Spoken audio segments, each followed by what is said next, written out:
이렇게 이제 그 망이 분리되어야 되는데 접점이 있어서 연결이 되니까 해커에게는 사실상 한 망이 되어버린 거랑 마찬가지가 되니까 중요 정보가 그대로 장악되는 그런 모습을 이제 말씀하시는 것 같습니다. 그러면 이제 그게 보호되어야 될 문턱에서 1, 2, 3, 4, 5 이렇게 알아내기 쉬운 패스워드를 사용한 경우가 한 건뿐이었습니까? 선관위에서? 그 당시 결과 보고에서는 저희들이 이제 예시형으로 1, 2, 3, 4, 5 등 뭐 취약한 패스워드를 사용했다 이렇게 보고를 했었는데 사실은 뭐 그 한 개 가지고 문제가 아니고 한 수십 개가 되는 거죠. 예. 그렇다면은 그 부실한 패스워드를 사용해서 해커가 외부에서 인터넷을 통해 내부 업무망을 거쳐 선거 시스템까지 침투가 가능하겠네요. 이제 어떤 서버 뭐 시스템의 계정 하나 가지고 하는 것이 아니고 그것뿐만 아니라 다른 우리가 또 도출해냈던 취약점을 이렇게 결부시켜서 침투를 한다 보면 되겠습니다. 당시 보면은 선관위 직원과 용역회사 직원이 아이디 및 패스워드를 공용하는 경우도 있고 용역회사 직원들이 하나의 아이디 및 패스워드를 사용하는 경우도 있었죠. 네, 그렇게 알고 있습니다. 17번입니다. 보안 점검 시에 악성 이메일에 감염된 PC를 발견했다고 발표하셨는데요. 일반적으로 해킹 메일이라 그러는데 얼마나 좀 위험한 것입니까? 대부분 우리 사람들은 그 해킹 메일을 좀 가볍게 보는 그런 경향이 있긴 합니다. 그런데 이제 해커 입장에서는 내부망 침투를 위해서 취약점을 가지고 공격을 하려고 하면 취약점을 찾아내야 되고 또 보안 시스템을 우회해야 되고 해서 많은 준비 과정이 필요합니다. 그러나 그런 것을 조금 뛰어넘을 수 있는 게 해킹 메일이기 때문에 해킹 메일 공격을 좀 많이 하는 편입니다. 하나의 일례로 말씀을 드리면 이란 해커가 사우디아라비아 석유회사 아람코라는 회사가 있는데 거기에 최초로 해킹 메일을 보내서 결국은 내부 확산시켜서 그 회사에 3만 5천 대 PC를 불능케 했던 그런 사고가 있었습니다. 우리나라의 경우도 제가 재직할 때 확인했던 사항인데 2020년부터 2022년 3년간 북한의 공격 피해가 난 사고를 종합했을 때 74%가 해킹 메일에 의한 공격이었습니다. 네. 그리고 실제 내부망을 침투 장악하기 위한 국가 배후의 그 해킹 메일은 단 한 개라 하더라도 그 위험이 작동할 수 있기 때문에 좀 엄중하게 대응해야 한다고 생각합니다. 예. 그러니까 악성 이메일을 감염 방치하면은 내부 조력자가 없이도 심지어 유권자 정보의 위조 변조까지 가능하게 되는 거죠. 그것은 악성 이메일이 이제 유표되어서 어느 정도의 내부로 확산되느냐 하는 정도에 따라서 그런 것이 이제 이루어질 수 있다고 보겠습니다. 네, 추가하겠습니다. 2025년 1월 15일 최근이죠. 국조특위에서 선관위의 김용빈 사무총장은 말씀하기를 선거 보안 시스템의 중요성은 이 보안 시스템이 침해를 당해서 해킹을 당해서 결과가 조작되는 그런 경우는 반드시 발생을 하는데 그러다 보니까 선거 자체가 불능이 됩니다. 막대한 사회적인 혼란이 올 것이고요. 선거 관리를 잘못한 선거관리위원회가 책임을 져야 되는 구조입니다. 이런 발언을 했습니다. 증인이 지적하고 있는 보안 시스템의 취약성과 위험성을 일부 인정하는 입장으로 여겨지는데 어떻습니까? 제가 아직 확인하지 못한 사항인데 말씀을 그렇게 하셨다면 또 일정이 된다고 생각합니다. 예, 순서를 바꾸어서 38항을 조금 먼저 하겠습니다. 예, 북한 해킹 대응 실태 점검 부분인데요.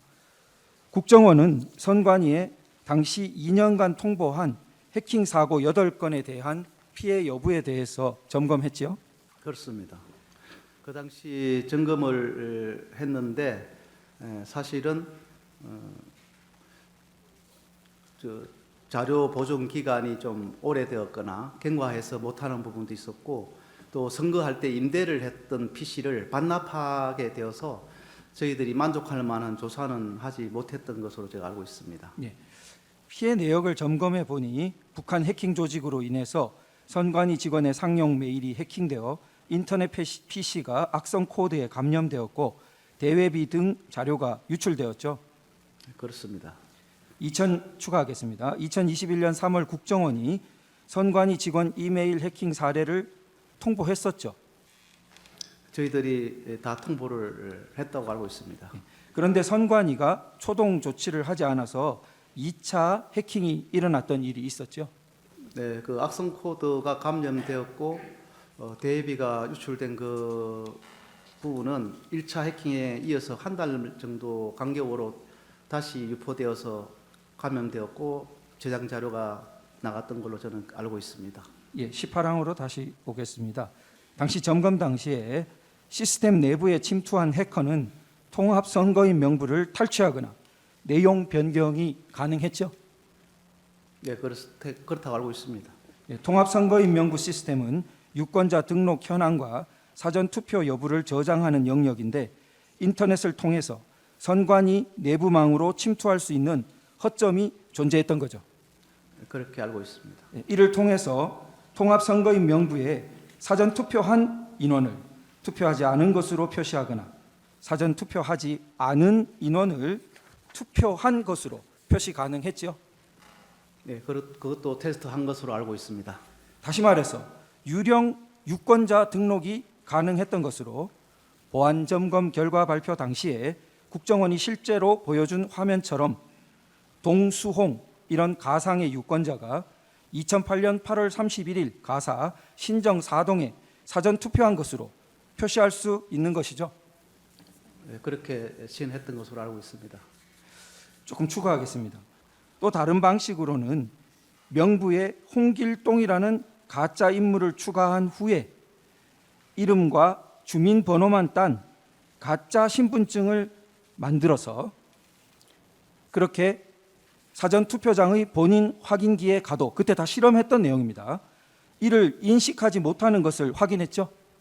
네, 그때 그 당시에 그렇게 했던 것으로 알고 있습니다. 그 가짜인지 진짜인지 확인 없이 본인과 그 사람 이름과 주민번호와 이것만 가지고 아마 정상으로 확인하는 같이 보였던 것 같습니다. 아까 전과 그래서 연결하면 홍길동이라는 가상의 인물을 추가시켜 놓고 그 다음에 가짜 신분증 이름과 홍길동 주민번호만 딴 등록해 놓은 그걸 가지고 본인 확인이 가져가면은 그런 유령 투표가 가능했다는 실험을 한 것이죠.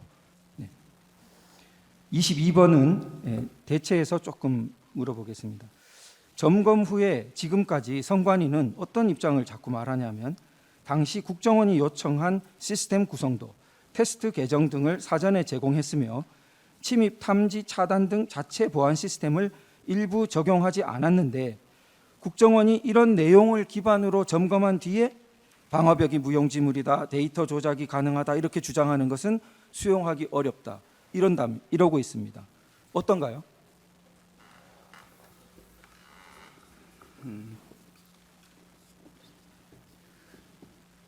통합선거인 명부에 들어가서 변경 가능했던 그런 사항들은 제공한 자료나 보안 시스템하고 관계없이 외부에서 바로 가능하다 하는 것이 그 당시에 점검된 사항이고 우리가 보안 시스템이 있다고 해서 그것을 막을 수 있을까? 그것은 또 별개의 문제입니다. 예를 들어서 선관위 좀 전에 말씀하신 선관위 해킹 메일이 유포되었고 그것이 악성 코드에 감염되었고 그것이 북한 해킹 경유지로 접속했고 그것으로 인해서 자료가 나갔다. 이런 사항들은 그 당시 2021년 그 3월 당시로 돌아갔을 때에 보안 시스템은 그대로 있었거든요.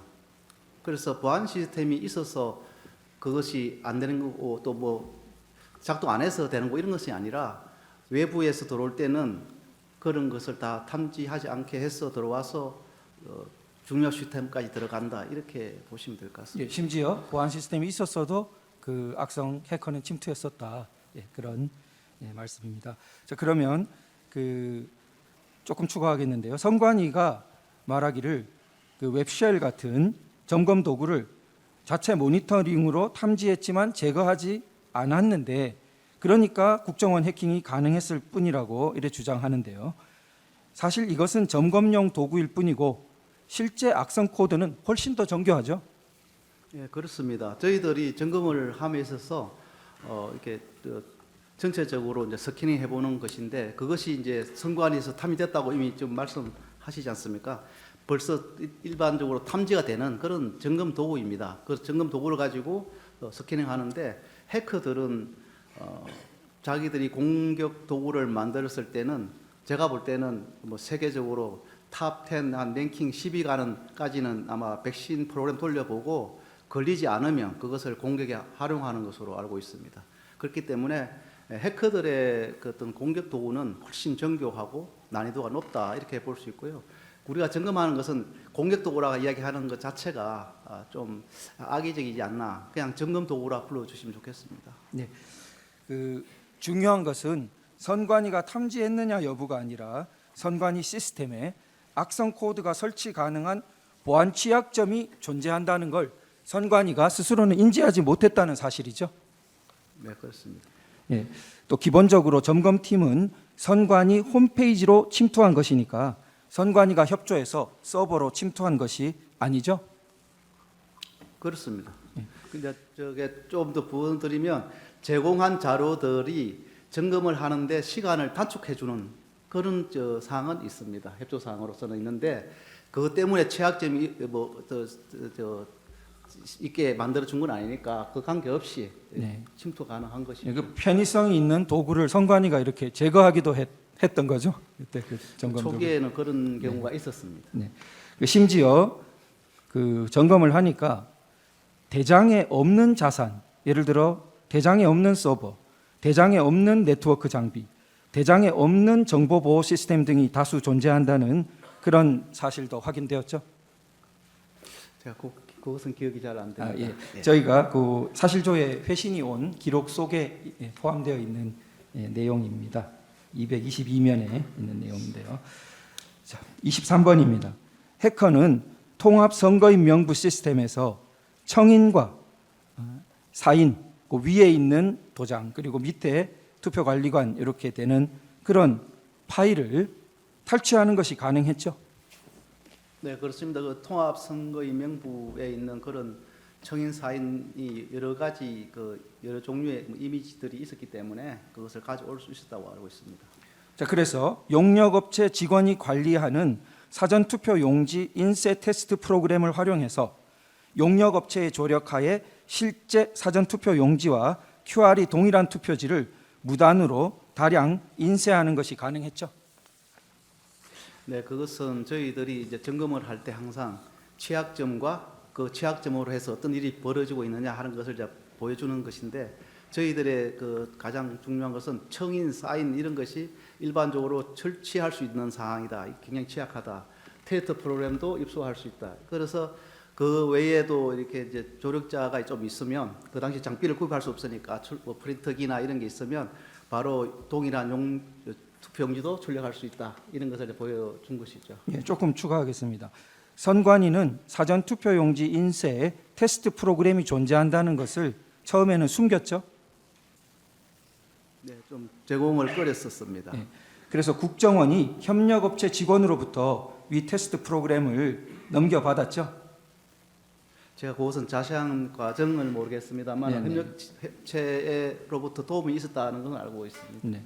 보고서에 기재되어 있으면 대체로 그렇겠죠. 네. 예. 선관위는 청인과 사인이 있어도 테스트 프로그램을 못 구하니까 일반적으로는 위험성이 없다고 그러는데 어떻게 보십니까? 그러니까 제가 이제 조금 전에 말씀드렸는데, 청인과 사인 이런 이미지 파일을 이렇게 저장되어 있다는 그런 자체가 취약하다, 가져갈 수 있다 하는 것을 제가 지적한 부분이고, 그런 것을 포함해서 프로그램을 입수하고, 또 만약에 해커가 필요해서 그런 프린터를 어떤 전용 드라이브라 하지만 그 업체에 어떤 그것을 해서 입수를 하고 이러면 뭐 가능은 하겠죠. 그러나 이제 그 당시 시점에서는 저희들이 뭐 그 할 수 없으니까 협조를 받아야 됐기 때문에 그렇게 협조를 받아서 아마 출령을 했던 것 같습니다. 이따가 뒤에 다시 이어 지금 말고 이따 하겠습니다.